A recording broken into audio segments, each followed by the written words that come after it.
In addition, it would be a way, it's important, but secondarily, to kind of rebrand the university or to make relevant 1890 land grants in the contemporary period. And that's essentially it. So we introduced it in GAC. This was prior to the Mangum administration. It was approved, but it never, well, actually, when it was first introduced, it didn't make it through GAC. But then under the Mangum administration, under Dr. Lavoisier's leadership, it made it through GAC and came into Ilac. And then Ilac discussed it, but then when that administration left, it kind of stalled. So we wanted to bring it back on the table, essentially because we think it's absolutely necessary on a number of different levels. Simply stated. Okay, very good. Right, and so what we can do, we don't have a full quorum today, Dr. Dinsu, but at our next meeting, we can definitely take it to vote in our ILAC meeting. And then what would our next steps be after it leaves ILAC? Does it go? Is that something that can now be considered, or because I know GIAC has sort of restructured itself, and there's kind of different tiers of things that you guys are doing on your end. And so once it passes our committee, where are we now with moving that forward?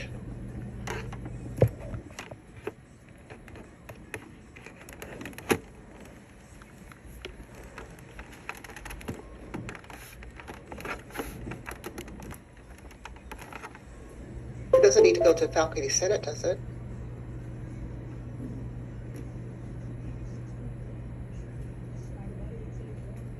You guys are making me feel very alone today. What's going on?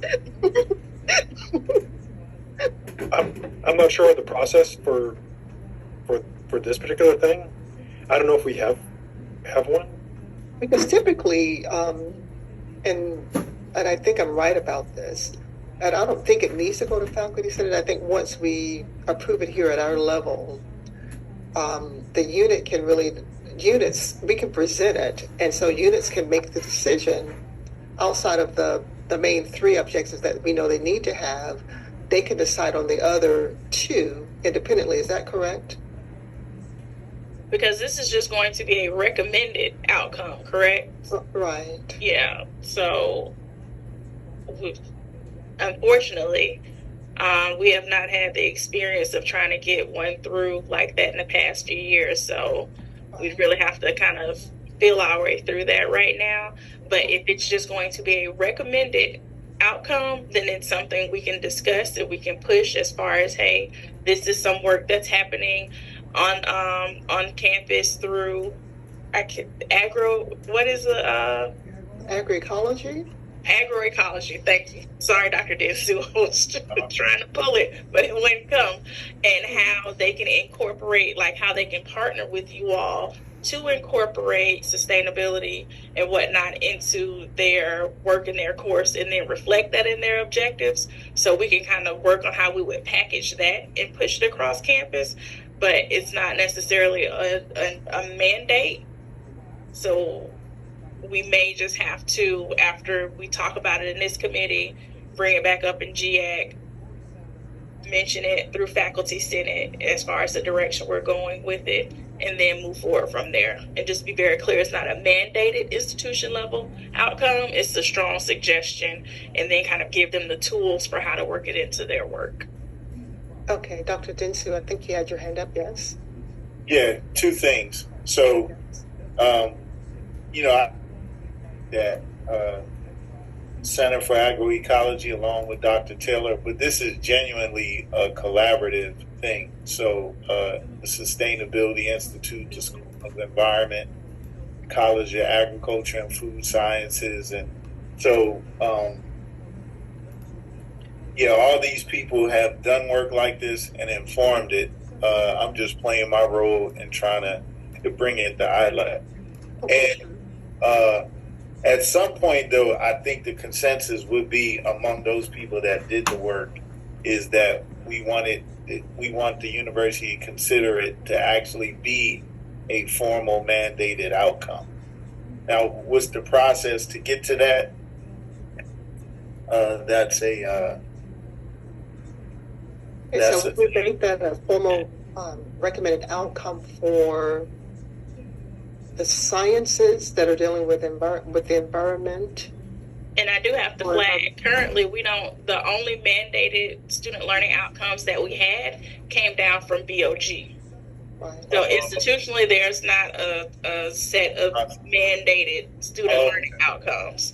And even with the ALCs, they moved away from mandating reporting on those. So we keep them around because it's the stuff that is that we typically want to see our students demonstrate, but we don't have like a set of institutional outcomes per se.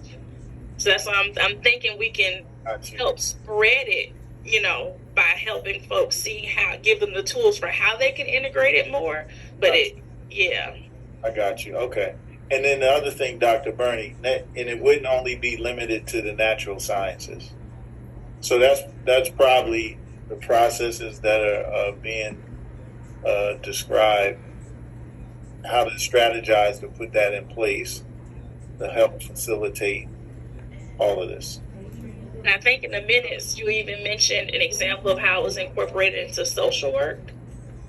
From last time, it was some work that they had come over and done with agro. Yeah, they did. So social work sends interns into the agroecology. Psychology will be doing it. Psychology, right. I think pharmacy is also doing some work as well. Oh, if they're not, they will be. I think they are actually doing some work over there, but. So this happening across campus, so it's definitely, the center is a part of it, but not the center exclusively. So this makes sense. I appreciate the clarifications. Oh, you're welcome. And so if you can plan to attend our next meeting, okay, Dr. Dentsu, and we'll bring it back. Okay. We will have a full quorum, and then we'll talk about ways to strategize to start getting that out to the general body of the university. Okay. Much appreciated. I look forward to that. Our pleasure, and thank you for the work that you're doing. I appreciate everyone. Thank you. Dr. Burney, I have a question. This is Jordan. Oh yes, hi, Miss Jordan. There was a committee. I don't remember it being. It's not a working committee, but there was a committee when when Miss Barrington was here. So when the recommendation leaves ILAC, it went to that committee. But the only time that committee met is when we had a recommendation to go up. Do you remember the name of that?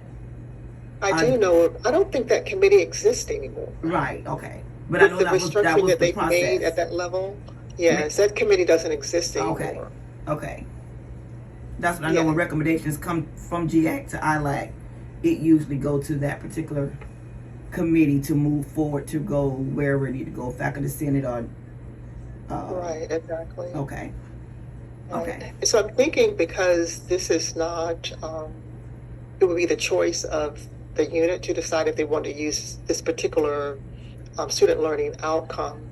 That I don't think it needs to go, anywhere. I don't think it needs to go higher than where we are here. Okay. But if we hear something differently, we definitely will make sure that we're in order with that process.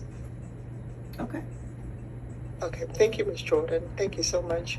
All right, so Dr. Labasi, we will hear from you, followed by Ms. McTeer. All right, can everybody hear me okay? Yes, we can. Great. Okay, so first, recap of what has happened in the Gen Ed. As everyone knows, there's been radical changes to the Gen Ed across the state. So what's currently in effect is the math changes, which we discussed before, the social science changes, with primarily the removal of sociology from the state core, but it's in the FAMU Gen Ed now. So it's part of our Gen Ed, but not part of the state. There's also the 2 additional classes in natural sciences. More recently, there's been an update of course descriptions and student learning outcomes for all core classes. So anybody that's got a state core class in the department, they have mandated the use of the new description and the new SLOs. For new stuff, over the course of the summer and the fall, we were updating the class descriptions based on the Board of Governors' feedback. The short version is we had a meetings throughout the summer, and then had a revision meeting on August 30th, in which all of the course descriptions for all gen ed classes were updated. Student learning outcomes were added to all gen ed classes, all FAMU gen ed classes, and this will be implemented in fall of 2025. So for any gen ed class in your curriculum, there'll be new descriptions and new student learning outcomes as of fall 2025. Third point, this is not a finished process. So at the state level, every 4 years we'll undergo a state level review with faculty committees.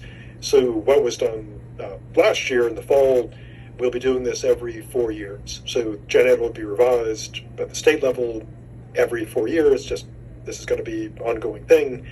At the institution level, we have to review our Gen Ed every year, and the upcoming review will be for the spring. So if your department has Gen Ed classes, you'll be involved in the review process. In terms of what this will involve, this is still a work in progress. So expect Gen Ed revisions across the state every 4 years going forward for the foreseeable future, and yearly revisions at the FAMU level every single year going forward.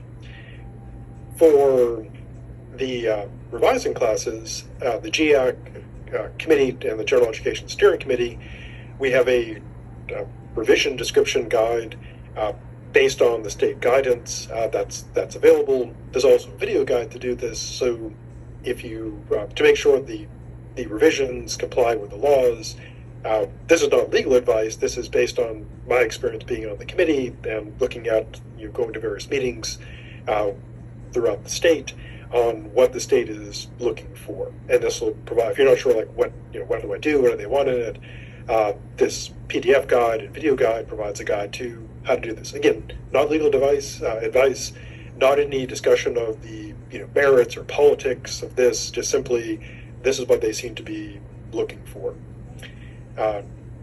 Fifth point, so there's also going to be removal of courses from the Gen Ed by the Board of Governors or by the state. At the meetings I attended this summer with universities across the state, they had classes that they revised, that they sent. The short version is the Board of Governors and the state kept sending them back, and eventually they removed lots of classes from their Gen Ed.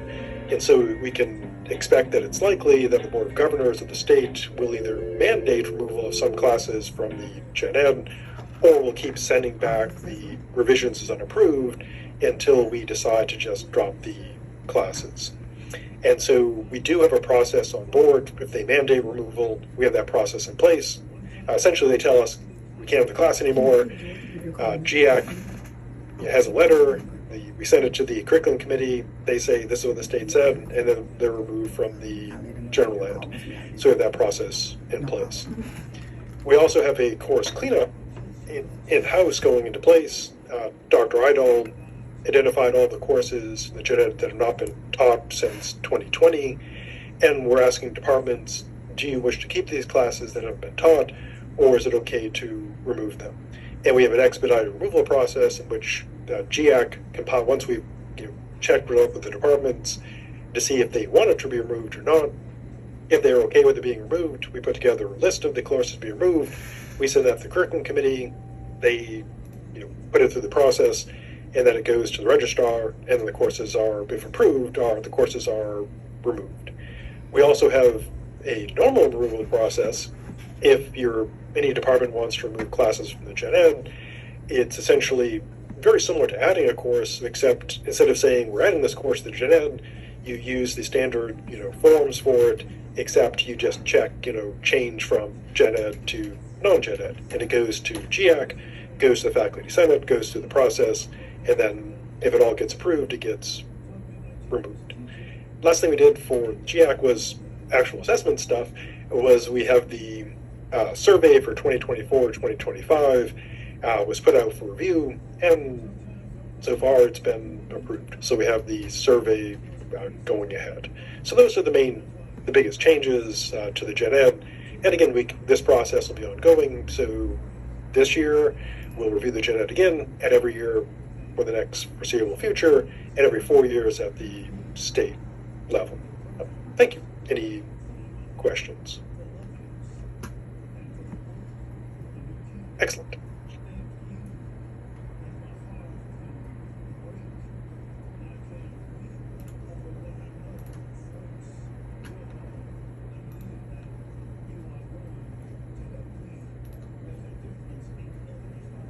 Okay, I will jump right in with the OUA report so we can get you all back to your afternoons. Thank you everyone for your patience and hard work over these past few weeks to get those plans and reports in for the 2024 cycle. We know it was not a light lift, so we definitely appreciate all that you all do to make it easy on us. With that in mind, for the 2024 cycle, 100% of the units have been audited. The completion numbers are not great right now, but some of that is related to people missing pieces of their plans and reports, not necessarily having submitted anything. So we are following up with those folks to tap them and say, hey, you're missing a measure, or you forgot to give an improvement narrative, so they can go ahead and be marked as 100% complete. And while we do that work, we do not penalize you and say you're not on time, because we just want to make it as easy as possible to remove that barrier to getting the work done. So right now we're at about 23% of the reports are complete, like ready to move forward with ratings, and 26% of the plans are complete and ready to move forward with being rated. So you may be in a unit that will receive a little notification from us soon.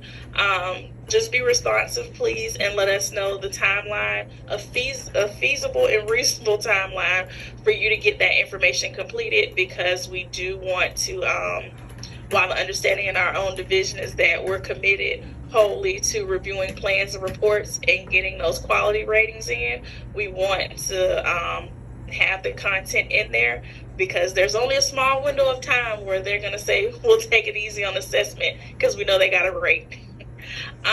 With 2023, we are actually still in the process of reaching out to people about the content and having them address some of the things that are issues with the plans and reports.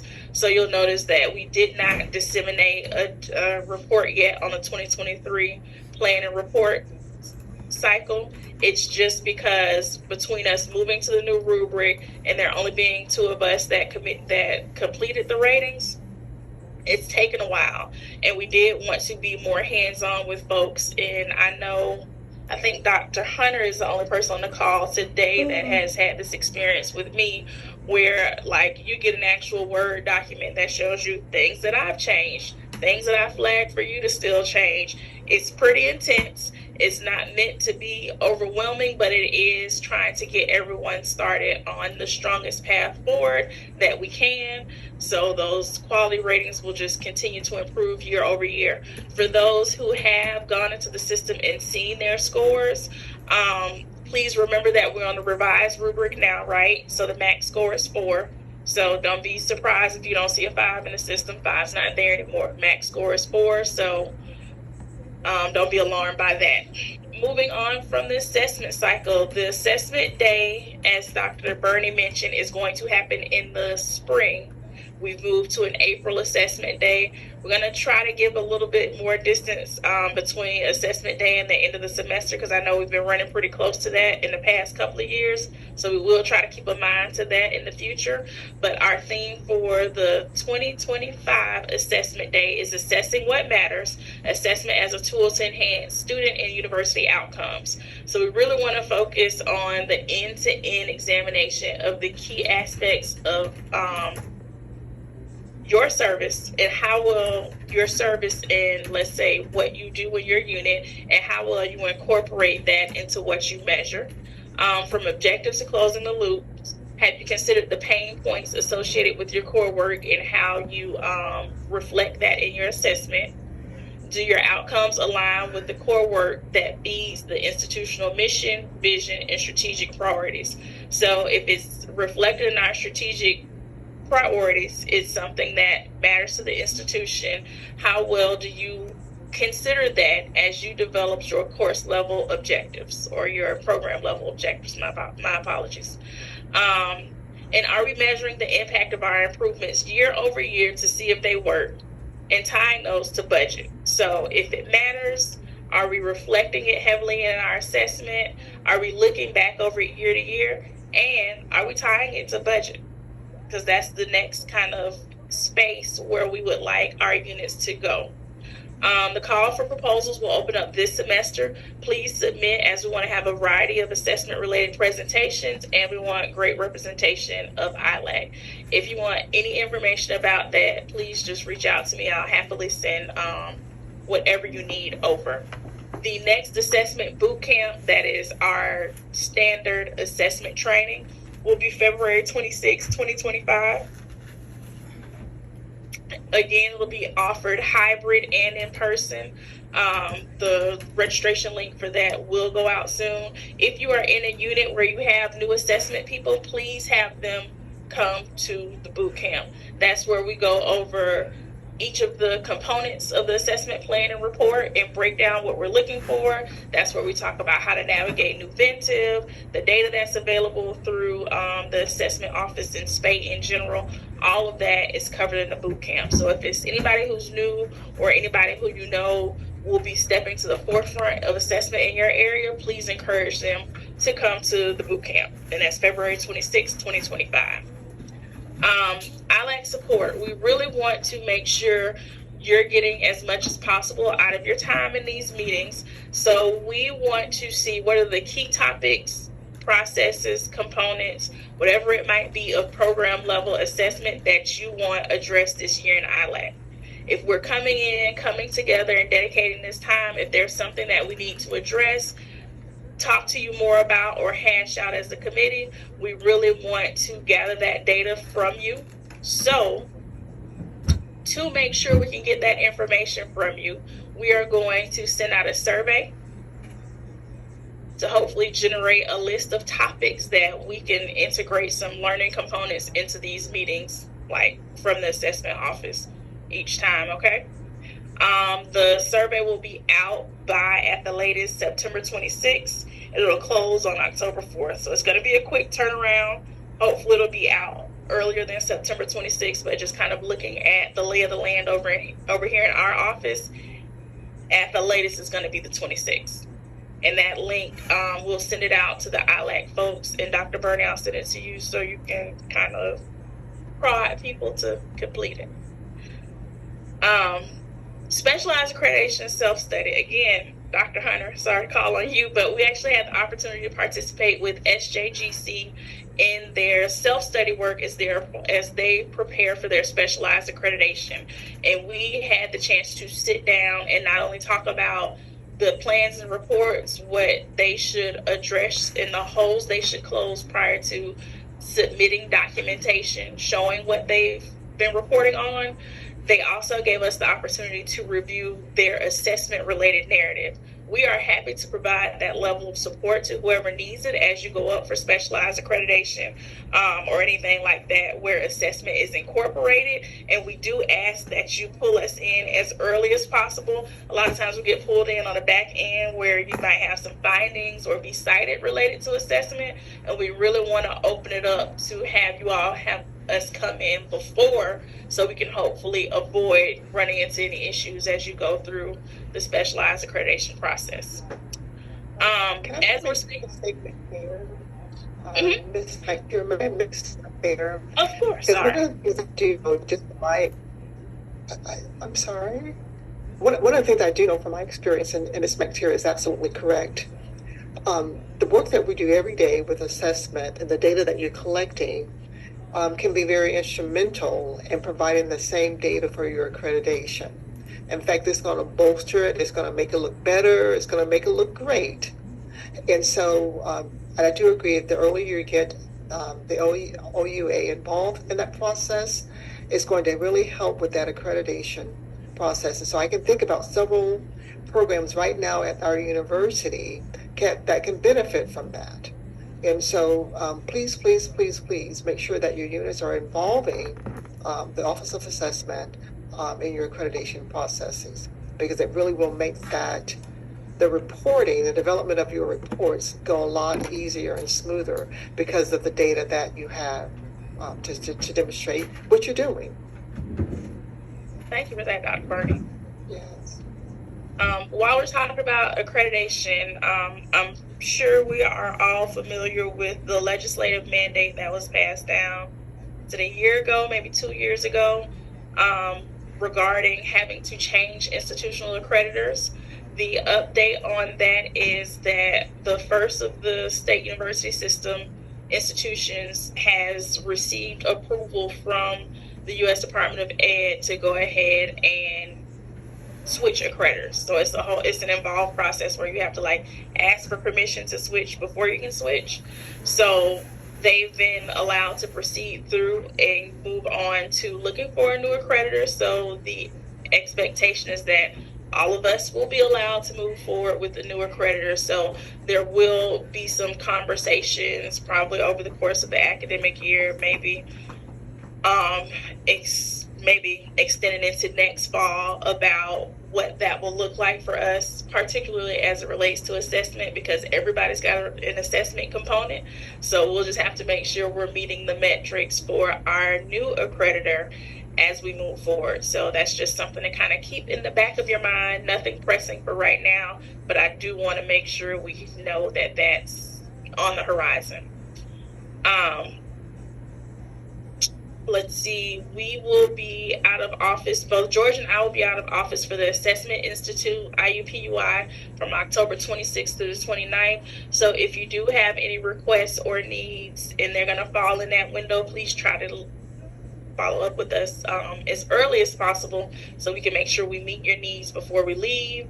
And in addition, I will be gone in December for SAC COC's annual meeting from the 7th through the 10th. So again, if there's anything you're going to need around that time, any dates that you have on your calendar, let us know as early as possible, because we don't want you to be in a position where you can't get to us because we're doing professional development.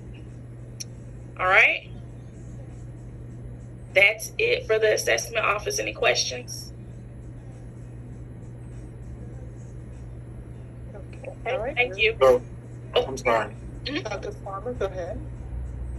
So, is there a university that we need to know that got that initial approval? Or? Oh, Florida Polytechnic.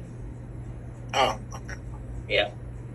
So, and we move lockstep. So we're gonna consult with that institution as we move forward with, securing approval. So, I wasn't. Another legislation. Did the legislation say we had to move, or just that we could move? Is that we had to move. We have to move, but it was murky around when you have to move, Dr. Labase. I know we were kind of it wasn't really clear on when you had to move, hey, do we go through the 5th year and then we have to immediately start pivoting? There's still some ambiguity there, but okay. It was clear on we needed to move from SAC COC. Thank you very much. Mm-hmm. Or I'm sorry, from our current accreditor. Which is huge. Yes, everybody knows SACs, right? Yep. All right. Well, thank everyone today for attending our meeting. Our next meeting will be in October, and that date will be October the 16th. Correct, October 16th. Yes, October the 16th. Mm-hmm. And so I look forward to seeing you all. Thank you so much for your participation today.